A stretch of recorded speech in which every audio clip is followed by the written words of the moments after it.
할렐루야. 사무엘하 마지막 시간입니다. 오늘은 20장부터 이제 마지막 장의 24장까지의 내용을 보도록 하겠습니다. 먼저 지난 시간 압살롬의 반역을 이제 진압하고 그 뒤에 이제 다윗이 이제 요단강을 건너서 마하나임에서 이제 유다로 돌아오는 장면을 보셨어요. 그런데 이 유다로 돌아올 때 이제 유다 지파가 다윗을 영접하러 이 요단강가로 나왔는데 그때 나머지 이스라엘 사람들이 이제 유다를 책망하는 장면이 나왔습니다. 왜 왕을 모셔오는 이 중요한 일에 우리를 빼고 했냐? 너희들만의 왕이냐? 이러면서 이제 태클을 거는 거죠. 네, 그때 이 세바라는 인물이 그러니까 다윗이 아무래도 유다에서 먼저 헤브론에서 먼저 왕이 되었고 그리고 그 뒤로도 유다를 중심으로 수도로 그리고 이스라엘을 통치했기 때문에 이 유다만 편애하는 다윗에게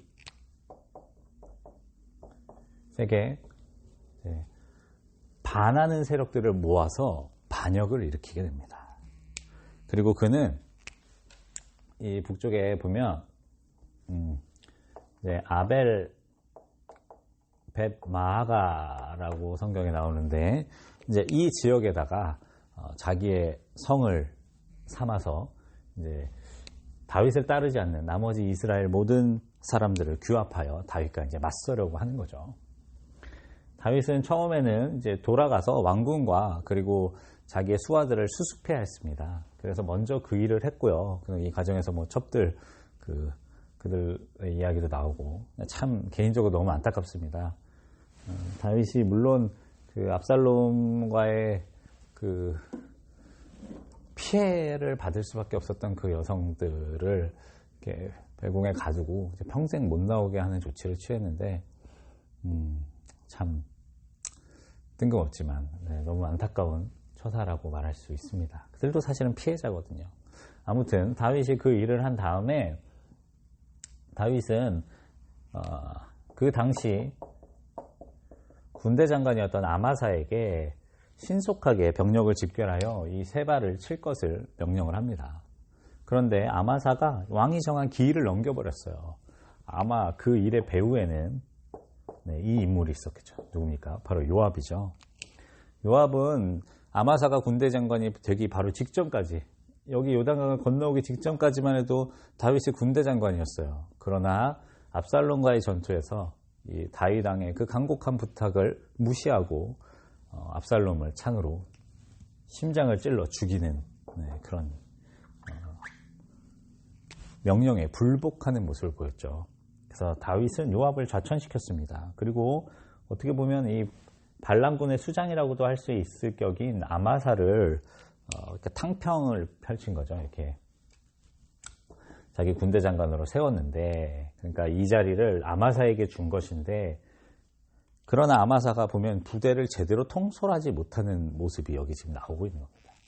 그래서 다윗은 이 일은 속도를 위하는 것인데, 세바가 빨리 자기 세력들을 규합하기 전에 빨리 신속하게 이 세바를 쳐야 되는데, 이 일이 진행되질 않자 제 군대에서 제 2인자였던 요압의 동생이죠.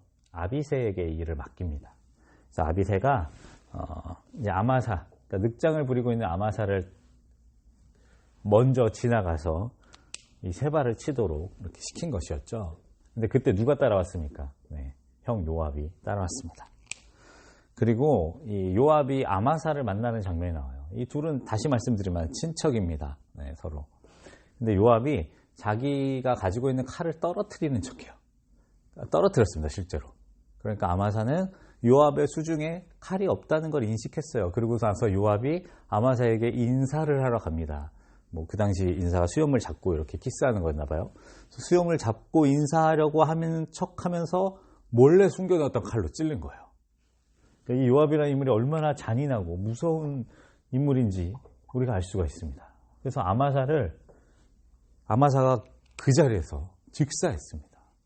그리고 요압은 아무렇지 않게 동생을 따라가서 이 아벨 벳 마아가에 있는 세바를 잡게 됩니다. 물론 이 과정에서 요압이 직접 잡은 건 아니고 이제 한 여인 지혜로운 한 여인이 나와서 우리 아벨을 왜 죽이려고, 우리를 왜 멸하라고 하느냐. 우리는 잘못한 게 없다. 이 세바라는 인물만 너희에게 내어주면 될 거 아니냐. 그리고 세바의 목을 쳐서 이 반란군들이 사라지도록 만드는 그런 일들이 성경 말씀에 나오게 되죠. 그리고 참 이게 참 아이러니한데, 결국 이 요압은 이 사건의 공으로 말미암아 다시 군대 장관이 됩니다. 네, 다시 자기 위치를 찾아요. 그러니까 얼마나 참 자기의 이익을 위해서 움직이는 인물인지 성경이 보여주고 있는 것이죠. 그러나 다윗은 이 일에 대해서 전적으로 이제부터 요압을 신뢰하진 않습니다. 그래서 요압이 온 군대의 지휘관이 되었지만, 이제 브나야는 이제 자기의 친위 대장으로 삼고, 그다음에 여러 이제 다른 이제 지휘관들을 세우고, 그리고 제사장들은 이제 그대로 이제 되게 됩니다. 다윗의 통치가 이제 다시 안정권으로 들어오게 된 거예요. 이제 세바라는 인물의 진압을 통해서 이제 그는 베냐민 지파였거든요. 베냐민 지파, 즉 선왕이었던 사울을 따르던 그 무리 중에 하나였단 말이에요. 근데 그들의 이제 남은 세력도 정리하게 되고, 그리고 누굽니까? 그 압살롬을 따르던 그 세력들도 정리하게 되고, 이러면서 다시 다윗의 통치가 안정을 찾는 내용이 나옵니다. 그리고 이 반란이 진압된 다음에 거듭하여 3년간의 기근이 나타나게 됩니다. 근데 그 기근이 원인이 무엇이냐면, 사울과 피를 흘린 그의 집안으로 말미암음이니 그가 기브온 사람을 죽였기 때문이다 라고 하나님께서 말씀하셨어요. 그러니까 다윗이 이제 어렵게 이제 자기의 왕국을 통일하게 되어서 이제 태평성대가 찾아왔습니다. 이러면 참 좋았을 텐데, 어찌된 영문인지 하나님께서는 다시 이스라엘에 3년간의 가뭄을 주셨고, 이것은 다윗에게 굉장한 정치적인 위기로 다가왔을 거예요. 그런데 이 일이 나타났을 때 하나님께 왜 이런 일이 일어나는지를 물었더니 기브온 사람 때문이라고 말씀하셨거든요. 기브온 사람은 누군지 기억나시죠? 여호수아로 거슬러 올라갑니다. 여호수아가 가나안 정복 전쟁을 치를 당시에 멀리서 온 것처럼 속이고 이스라엘과 친교를 맺었던 가나안 그 부족 기억나시죠? 그들이 바로 기브온이었습니다. 그래서 그들은 성전에 물깃는 자, 이렇게 봉사하는 자로 살면서 이스라엘의 보호를 받도록 하나님께서 허락해 주신 그런 이방 민족이었는데, 사울이 이제 성경에 정확히 나오지는 않지만 사울이 어떤 이유로 이 기브온 사람들을 학살하게 됩니다. 네. 사울 왕의 학살. 그래서 하나님께서는 이들이 이런 억울한 일을 당했기 때문에 내가 이스라엘에 비를 주지 않는 것이다. 3년의 가뭄을 주는 것이다. 기근을 주는 것이다. 그러니까 흉년을 주는 것이다 라고 말씀하셨죠. 그런데 이것을 처리하는 다윗의 과정을 보여주는데요. 이 성경이 주는 뉘앙스는 굉장히 부정적입니다. 다윗이 이걸 어떻게 처리했는지 한번 보겠습니다. 다윗은 이 사울의 학살에 대해서 그들에게 물어봐요. 기브온 사람들에게. 우리가 어떻게 너희들을 보상해 줘야 될까? 그러자 기브온 사람들이 이렇게 말합니다.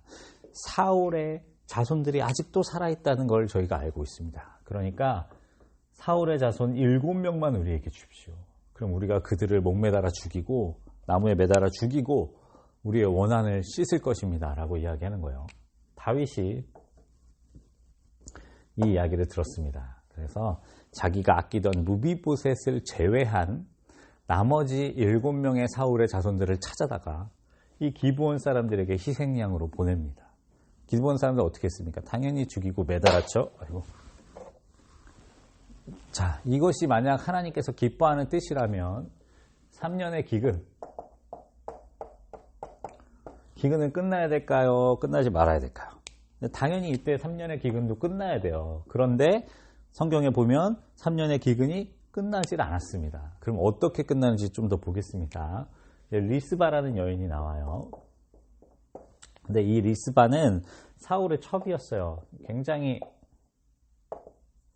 기구한 운명의 여인입니다. 사울의 첩으로 두 아들을 낳았는데 이 두 아들을 이때 빼앗긴 거예요. 이 7명 안에 이제 이 두 아들이 들어간 겁니다. 이 리스바는 또 누구였습니까? 네, 아브넬. 네, 그 이스보셋이 이 아브넬의 그 뭐라 그럴까요? 섭정을 받고 있을 때 이스보셋이 사울의 아들이잖아요. 그 사울의 아들이 이 아브넬이라는 삼촌이에요. 자기 삼촌의 섭정을 받고 있을 때 그때 또 아브넬이 또 범했던 여인이 또 리스바입니다. 그러니까 이게 굉장히 슬픈 여인이에요. 근데 또 지금 다윗에 의해서 두 아들을 잃게 된 거예요.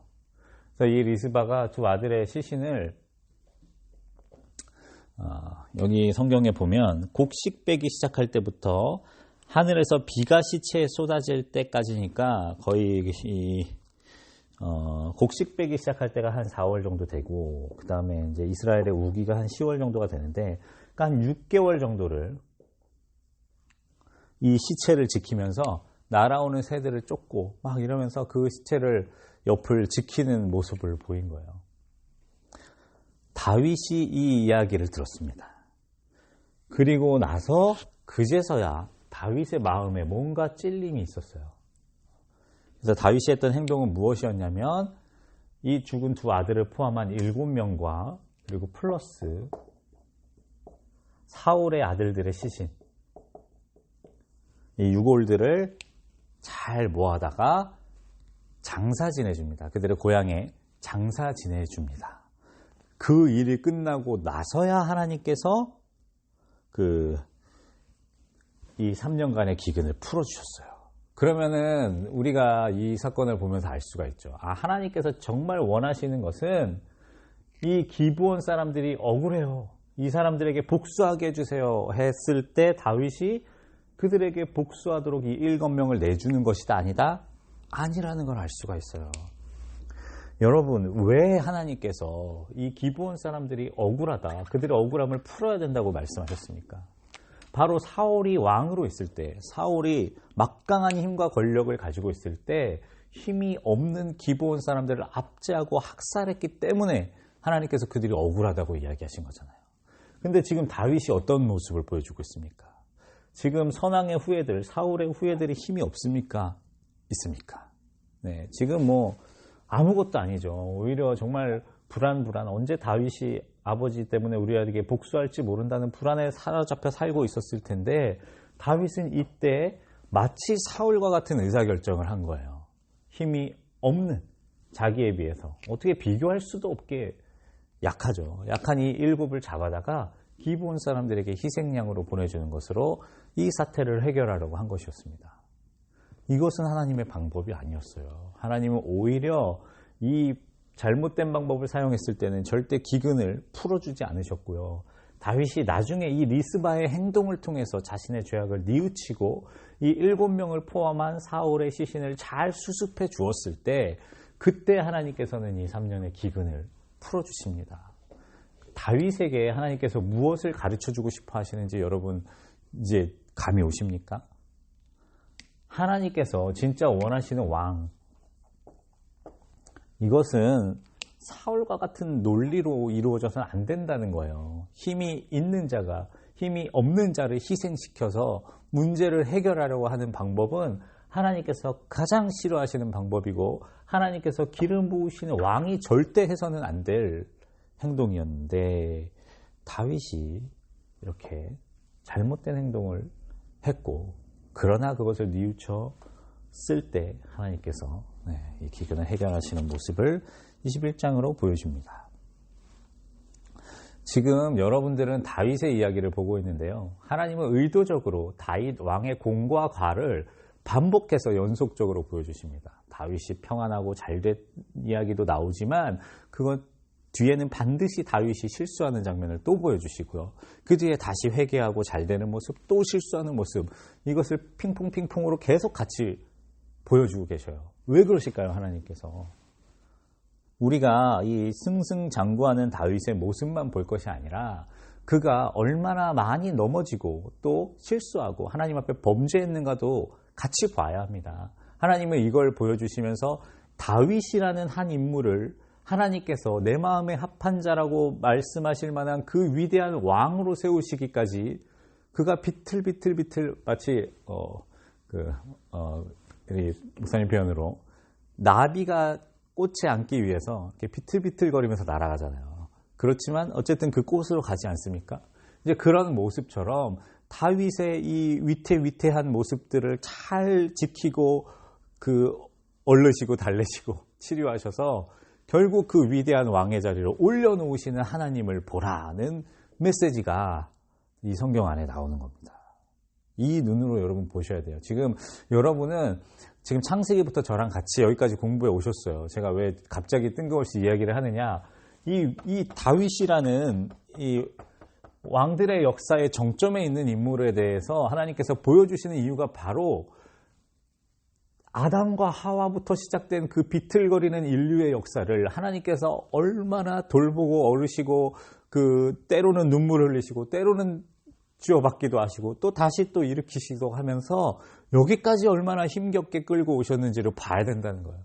여러분, 그래야 예수 그리스도의 십자가가 이해가 됩니다. 하나님께서 갑자기 뜬금없이 그래 십자가로 구원하면 되겠다, 이게 아니에요. 하나님이 얼마나 오랜 시간 동안 눈물 흘리시며 인류를 돌봐 오셨는가. 그리고 그 정점에 예수 그리스도의 십자가 사건이 나타나는 이 성경의 흐름 안에서 우리가 열왕의 이야기들도 봐야 되는 것이죠. 아무튼 다윗은 그 일을 한 이후에 또 다시 어떻게 됐어요? 다윗이 회개했으니 또 승승장구하게 하나님께서 해주시겠죠. 그 블레셋의 거인들을 죽이면서 이제 그 용사들이 되는 또 그 이야기들이 21장의 후반부에 나오게 됩니다. 그리고 22장에 대해서 다윗이 이제 승전가를 불러요. 물론 이 22장의 승전가에 대해서 성경학자들마다 조금 충돌이 있습니다. 어떤 내용의 충돌이 있느냐면 이 다윗의 승전가는 다윗 왕의 초기 시절에 적은 것을 편집자가 뒤에 넣은 것이다, 이런 의견이 사실 좀 많고요. 그리고 아니다, 이거는 이 말미에 있던 이야기다라고 이야기를 하는데요. 그 이유가 있습니다. 왜냐하면 다윗이 이렇게 고백하는 구절들 때문이에요. 21장가 어딥니까? 22장에 21절부터 25절에 나오는 내용 때문이에요. 여기 보면 다윗이 마치 하나님 앞에 범죄하지 않은 것처럼 보입니다. 그 내용들이. 내가 악을 행하지 않았다. 내가 그의 규례를 버리지 않았다. 내가 또 그의 앞에 온전하여 스스로 지켜 죄악을 피했다. 또 뭐 이렇게 이야기하는 내용들 때문에 다윗이 밧세바와의 그 범죄 사건, 이런 것들을 저지르기 전에 순수하고 깨끗할 때 썼던 내용이다라고 말하기도 해요. 그러나 저는 그렇게 보진 않습니다. 이 다윗의 시편은 다윗의 이 노래는 시편 18편에도 거의 비슷하게, 그러니까 거의 비슷한 내용으로 이제 나오게 되는데요. 이게 이제 일단은 내용들을 좀 보겠습니다. 내용을 보면 다윗은 하나님을 반석, 요새, 건지시는 자, 반석, 그러니까 여기서 반석은 조금 달라요. 첫 번째 건 셀라라고 해서 말 그대로 이제 바위를 말한다면, 이제 뒤에 나오는 반석은 이제 그 언덕, 높은 그 산 꼭대기를 말합니다. 하여튼 그리고 뭐 방패, 뿔, 망대, 피난처, 구원자, 이러면서 하나님께서 나를 폭력에서 구원하셨다라고 말하고 있어요. 그러니까 다윗이 이제 자기의 생애가 이제 맞춰지면서 이제 왕정 시대, 자기가 이제 통치할 기간들도 이제 거의 끝나간다는 걸 느끼면서 하나님께서 정말 내 인생에 어려운 일들 많았는데 나를 이렇게 건져주셨구나 하는 내용들을 노래를 하고요. 그리고 뭐 헷갈릴 만한 구절들만 말씀드리면 17절에 나를 많은 물에서 나를 건져내셨도다. 이런 건 많은 물은 깊은 물을 말하는 겁니다. 그리고 20절에 보면 나를 또 넓은 곳으로 인도하시고 나를 기뻐하심으로 구원하셨도다 라고 말하고 있어요. 그런데 이거를 이제 세 번역으로 보면 이렇게 되어 있습니다. 20절. 이렇게 나를 좋아하는 분이시기에 나를 넓고 안전한 곳으로 데리고 나오셔서 나를 살려주셨다. 저는 이 다윗의 시편을 정말 사랑하는데 그 이유 중에 하나가 이런 구절들 때문입니다. 다윗은 죄 지었습니다. 여기 뒤에 나오는 면들은 이제 제가 다시 설명드릴게요. 죄 지었어요. 잘못했어요. 그러니까 하나님 앞에 숨을 만한 요소들이 굉장히 많았습니다. 마치 아담과 하와처럼 그들이 범죄했을 때 그 나뭇잎으로 자기 몸을 가리고 숯불더미 속에 피해 하나님의 낯을 피했던 것처럼 다윗도 이렇게 숨을 만한 요소들이 많이 있었어요. 그러나 다윗은 어떻게 이것들을 극복했느냐? 이렇게 극복했습니다. 하나님은 나를 좋아하시는 분이야. 여러분, 그러니까 나를 기뻐하신다는 게 이렇게 나를 좋아하시는 분이기에 라는 뜻이 말이거든요. 여러분, 이런 믿음이 있어야 됩니다. 그러니까 인생에 우리가 겪는 어려움들을 극복하는 방법들이 여러 가지가 있는데, 물론 외부적인 문제는 외부적인 그 요인이 사라지면 없어지지만 진짜 우리를 힘들게 만드는 건 내부에서 올라오는 것들이에요. 우리가 우리 스스로를 무너뜨리고 우리 스스로를 자책하고 막 이런 것들이 정말 우리를 주저앉게 만들거든요. 그런데 이럴 때 우리가 어떻게 극복할 수 있습니까? 우리를 무한으로 긍정해 줄 수 있는 존재가 필요한 거예요. 다윗은 그것이 하나님이었습니다. 세상 모든 이들이 나를 다 버려도 하나님은 나의 반석, 나의 요새, 건지시는 자, 반석, 방패, 뿔, 망대, 피난처, 구원자, 나를 폭력에서 구원해 주시는 분. 심지어 내가 하나님 앞에 숨을 수밖에 없는 내 뼈가 녹을 것 같은 죄를 저지른다 할지라도 그분은 나를 좋아해 주신다. 뻔뻔하죠. 뻔뻔하다고 말할 수 있는데 여러분, 예수 그리스도의 십자가만큼 뻔뻔한 것이 어디 있습니까? 우리는 다윗의 이런 믿음의 자세를 본받아야 됩니다. 그래서 다윗이 21절부터 노래할 수 있는 거예요. 그 내용을 제가 뭐 이렇게 막 주석책들 여러 개를 나열할 수도 있겠지만 메시지 성경이 진짜 잘 보여주고 있어요. 이 구절을 제가 읽어드릴게요. 21절부터 25절까지의 내용이에요. 조각난 내 삶을, 그러니까 시를 읽으시는 것처럼 한번 들어보십시오. 제가 잘 낭독해 보겠습니다.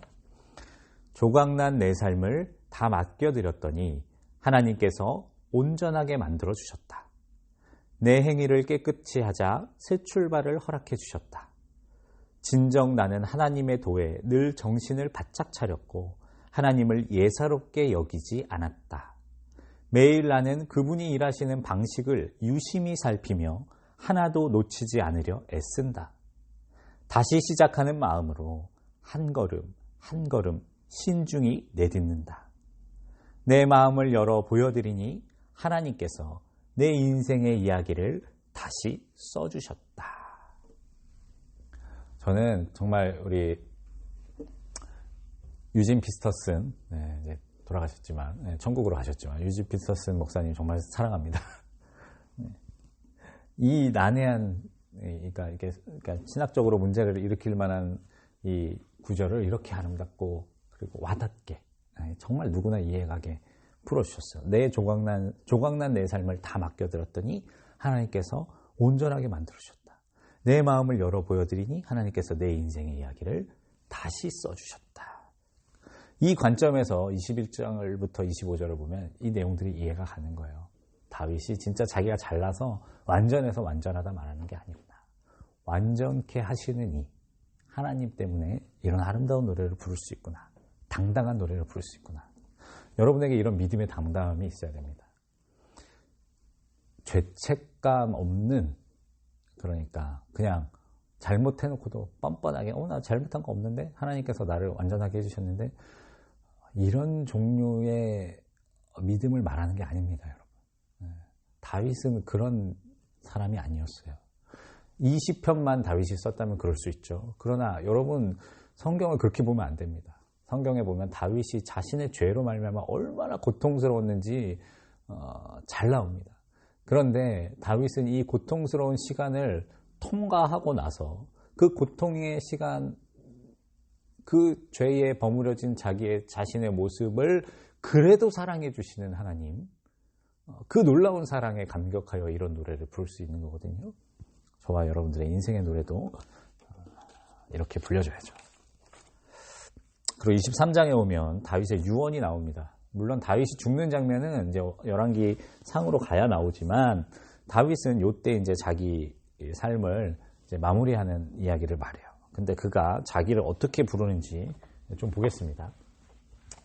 먼저 다윗은 자신을 이새의 아들이라고 말해요.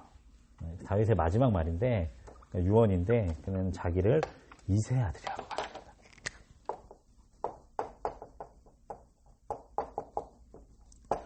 이거 누가 말했는지 기억나시나요? 세바. 네, 반역을 일으켰던 우리 오늘 본문에 오늘 읽은 말씀 중에 세바가 이렇게 말했고요. 그리고 이렇게 가장 잘 말한 사람이 사울입니다. 여러분 이 둘은 다윗을 높여주려고 하는 말일까요? 존중해서 하는 말일까요? 아니요. 사실 이건 다윗을 비하하는 말입니다. 별 볼 일 없는 사람 아니냐. 다윗은 막판에 그렇게 위대한 그 통일 왕을 이루고 또 블레셋을 몰아내고 또 자기의 영역과 영토를 그렇게 확장시켜 놓고도 나는 그냥 이새의 아들일 뿐입니다. 라고 자기 자신을 소개합니다. 그리고 그는 계속해서 뭐라고 말하냐면 나는 세워진 자다. 그러니까 하나님께서 높이 세워주신 자다. 그러니까 내가 잘나서 내가 높이 올라간 게 아니다. 라고 말하고 있고요. 또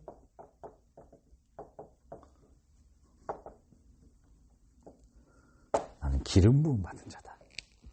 기름은 자기가 이렇게 붓나요? 아니죠.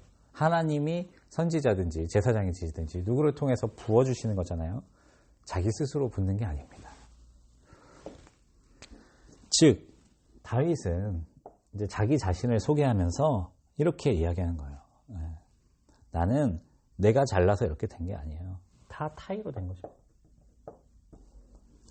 그런데 한 가지는 자랑해요. 뭘 자랑하는지 한번 보십시오. 나는 이스라엘의 노래 잘하는 자다. 여기서 노래가 무엇입니까? 찬양이에요. 찬양. 저는 이게 너무 감동스러워서 제가 찬양도 하나 만들었는데 소년의 밤이라고. 하여튼 이게 너무 감동스러워요. 다윗은 자기 잘난 거 하나도 없대요. 다 하나님께서 만들어주신 거래요. 그런데 내가 진짜 잘하는 거 하나 있는데 그거는 찬양이에요. 내가 하나님 찬양하는 거에 있어서는 이스라엘 누구한테도 안 뒤져요. 나는 이스라엘의 노래 잘하는 자.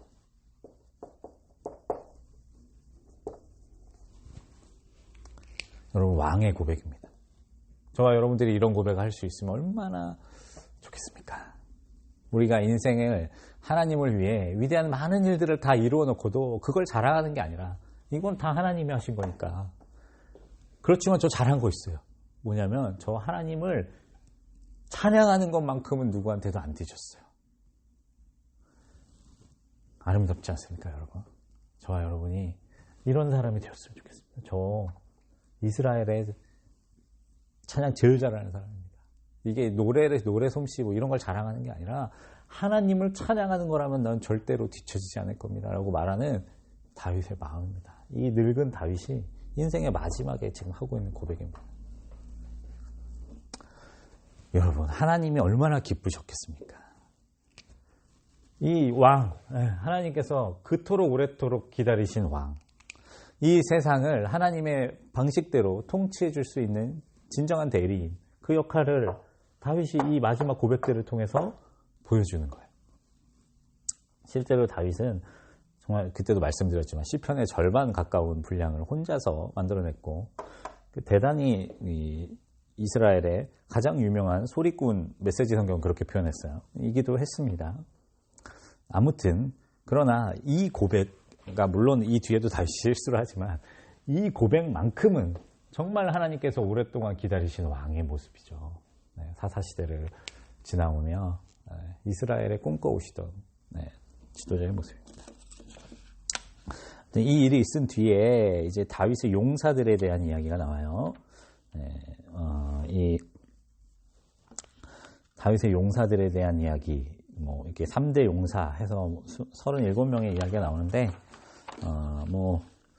이것은 어떻게 보면 다윗의 업적 중에 하나, 그리고 또 다윗을 따랐던 그 위대한 어떻게 보면 그 이 동역자들에 대한 내용들을 정리하는 족보 같은 느낌의 내용이라고 말할 수 있습니다.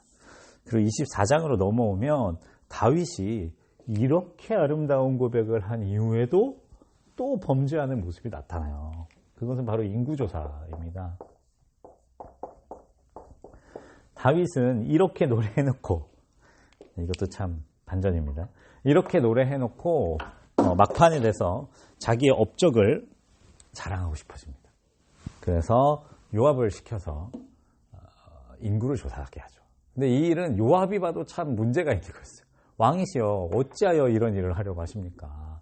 하나님께서 당신에게 배나 되고 정말 몇 배나 되는 그런 복을 주실 거니 그런 하나님께서 기뻐하지 않는 일을 하지 마십시오. 그러니까 요압이라는 인물이 이럴 때 보면 아주 충실한 조언을 해주기도 해요. 아무튼 그러나 왕은 고집을 부립니다. 왕은 고집을 부려서 인구조사를 시키죠. 그래서 10달 동안이나 사람의 숫자, 군대의 숫자를 파악합니다. 하나님께서 숫자를 세다. 네, 계수라고 하죠. 이 계수하는 일에 대해서 아주 강한 심판을 내리십니다. 인구조사는 민수기가 인구조사의 내용이잖아요. 하나님께서 명하실 때가 있습니다. 그러나 지금 이 인구조사와 그 인구조사는 아예 그 근원이 다릅니다. 하나님께서 거룩한 전쟁을 위해서 이스라엘 백성들을 조직하는 이야기가 첫 번째 인구조사 이야기라면 지금 다윗이 하고 싶은 인구조사는 무엇이냐면 하나님의 거룩한 뜻을 위해서 인구를 조사하는 것이 아니라 오로지 자기가 얼마나 위대한 일을 했고 나에게 얼마나 강력한 군대가 있는지 내 힘의 세기가 어느 정도인지 내 힘의 숫자는 얼마나 환산할 수 있는지 이런 것들을 파악하고 싶어서 10개월이나 이스라엘 부대들을 조사했던 것이에요. 그런데 이 일이 사실은 1절에 보면 24장 1절에 보면 하나님께서 이스라엘을 향해 분노하셨기 때문이래요. 이스라엘을 향한 분노가 이렇게 나타났대요. 그래서 다윗을 격동시키셨대요. 근데 이거는 이제 오해하면 안 됩니다. 그러니까 하나님께서 다윗에게 다윗 골탕 먹이려고 한 것이 아니에요. 이건 뭐냐면 다윗의 동기를 보고, 그러니까 다윗이 이런 불순한 동기를 가지고 있다는 것을 보고 그것을 하도록 허용하신 거예요. 그런데 이걸 이제 이런 어떤 문학적인 수사 기법으로 표현한 거죠. 그런데 중요한 건 이것입니다. 그러니까 다윗과 그리고 이스라엘 이 둘 다 이 숫자라는 죄악에 빠져 있었던 상태라는 걸 지금 성경이 말하고 싶은 거예요. 다윗의 통치가 안정이 되고 이제 용사들의 계보가 나오고 이렇게 다윗이 태평성대를 이루었다는 이야기가 나오자 마치 다윗이 그 암몬과의 전쟁 때 그 밧세바를 보고 유혹에 빠졌던 것처럼 똑같이 이스라엘 백성과 이스라엘 왕이 숫자라는 이 죄악에 빠지게 되는 거예요. 여러분 이 숫자는 뭡니까? 왜 우리가 숫자를 셉니까? 숫자는 여러분 힘입니다. 힘. 네. 얼마나 통장에 잔고가 있느냐, 내 집이 몇 평이냐, 이거 다 숫자로 계산할 수 있는 거잖아요. 내 점수가 몇 점이냐, 이 숫자는 파워예요. 파워. 네. 이거를 우리들은 세고 싶어 합니다. 왜 그럴까요? 네, 저도 찔리네요. 조회수 확인할 때가 있습니다. 왜 그럽니까? 내가 사람들에게 끼치는 영향력, 내 힘의 세기를 그 숫자를 통해서 파악하고 싶은 거예요. 왜요? 그 깊은 근원에는 과시하고 싶은 욕심이 들어가 있는 겁니다. 네. 여러분 이게 무슨 인구조사했다고 하나님께서 이렇게 이스라엘 백성을 심판하셨어? 아니요. 이스라엘 백성이기 때문에 심판받아야 됩니다. 세상의 민족이라면 인구를 뭐 100번 세든 10,000번 세든 하나님 심판 안 하셔요. 왜냐하면 그들은 이 힘의 논리로 살아가는 존재들인 걸 아시기 때문이에요. 그러나 여러분 우리는 그러면 안 됩니다. 저와 여러분들은 힘의 논리로 돌아가는 세상을 거부하고 그것을 거절하고 그렇지 않은 세상이 있다는 것을 보여줘야 될 의무와 책임을 맡은 사람들인데 우리마저 힘의 논리에 빠져서 무너져 버리면 하나님의 뜻과 하나님의 나라를 어떻게 어디서 보여주시겠습니까? 그러니 하나님께서 이 일만큼은 아주 강력하게 이스라엘과 다윗을 치시는 거예요. 여러분, 우리가 이런 유혹에 빠지지 않기 위해 성경 공부하는 겁니다. 기도하고 또 우리의 마음을 비우고 또 말씀 읽고 또 우리의 삶에 계속해서 나눔을 실천하고 사람들을 돌보는 일들을 통해서 힘의 논리, 숫자의 논리로 돌아가는 세상과 다른 삶을 살아내려는 노력을 하는 거거든요. 다윗과 이스라엘이 안정을 찾자 또다시 이런 잘못에 빠지게 되는 겁니다. 다윗은 그래도 감사한 인물입니다. 마음에 자책이 왔어요. 이건 잘못됐다는 느낌이 왔어요. 그리고 그가 회개합니다. 만약 다윗이 이렇지 않았다면 그는 마치 사사시대의 기드온처럼 사역을 너무 아름답게 행하고 그 막판에 다 망가뜨려버리는 그런 왕이 되었을지도 몰라요. 그러나 하나님께서는 다윗에게 그 선한 양심을 주셨고, 이건 저와 여러분들에게도 있는 겁니다. 우리 양심이 살아있습니다. 예수 그리스도께서 성령이 우리 안에 계시기 때문에. 그래서 다윗은 자책했고요. 그리고 하나님께 큰 범죄하였다는 것을 회개했습니다. 그러자 하나님께서 그제서야 선지자 갓을 통해서 다윗에게 말씀을 주시죠. 이제 전염병이 있을 것이다. 네가 선택을 해라. 세 가지 중에 7년 기근이냐, 아니면 원수에게 석 달 쫓기는 것이냐, 아니면 사흘 동안 전염병이 있는 것이냐. 하나님께서 그 중에 하나를 택하라고 말하시죠. 다윗이 하나를 택했을까요? 아니요, 다윗이 하나를 택하지 않았습니다. 다윗은 뭐라고 말했냐면 여호와의 손에 빠지게 하시고 사람의 손에는 빠지지 말게 하십시오. 이 말은 하나님께 자기의 그 처벌을 그냥 맡기겠다는 뜻이에요. 하나님께서 어떤 처벌을 주셨습니까? 그래도 가장 약한 것을 주셨어요. 사흘 동안 전염병이 있도록 주셨습니다. 그리고 다윗이 그 전염병으로 죽어가는 이스라엘 백성들을 보면서 하나님 앞에 통곡을 하죠. 차라리 저와 저의 집안을 벌하여 주십시오. 우리 이스라엘 백성들에게 하지 마십시오. 여러분, 초심이 회복된 겁니다. 다윗의 마음이 회복된 거예요. 이제 다시 그 성령으로 그가 백성들을 사랑하는 하나님 아버지 같은 마음을 이제 회복하게 된 것입니다. 물론 7만 명이나 되는 많은 사람들이 죽은 이후에 천사가 예루살렘을 향하여 손을 들려고 했을 때 그때 여호와께서 이 재앙을 멈추게 해주십니다. 그리고 그 자리가 아리우나의 타작마당이었어요.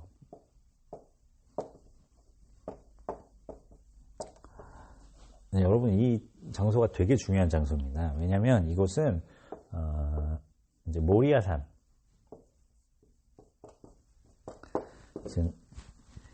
아브라함이 이삭을 바쳤던 그 산이라고 이제 전해지고요. 그리고 또 이곳에 성전이 세워집니다.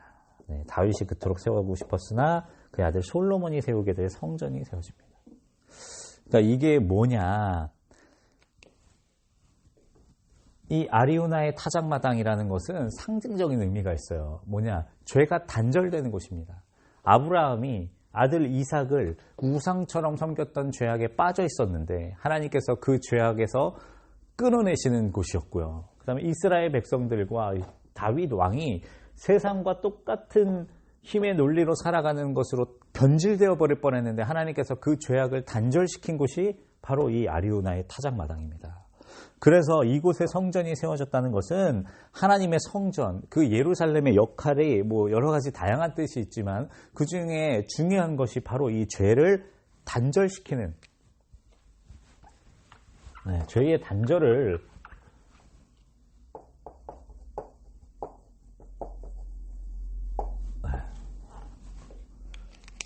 보여주고 있습니다. 여러분,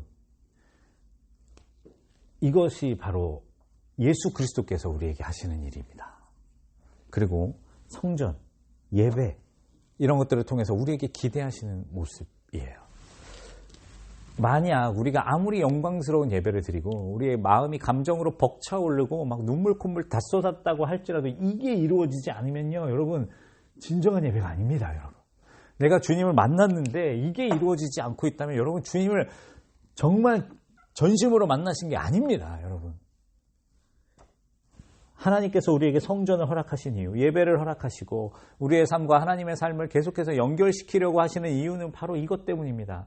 우리 안에 이 일이 이루어져야 돼요. 네. 죄와 단절됐다면 그는 영생을 얻은 자입니다.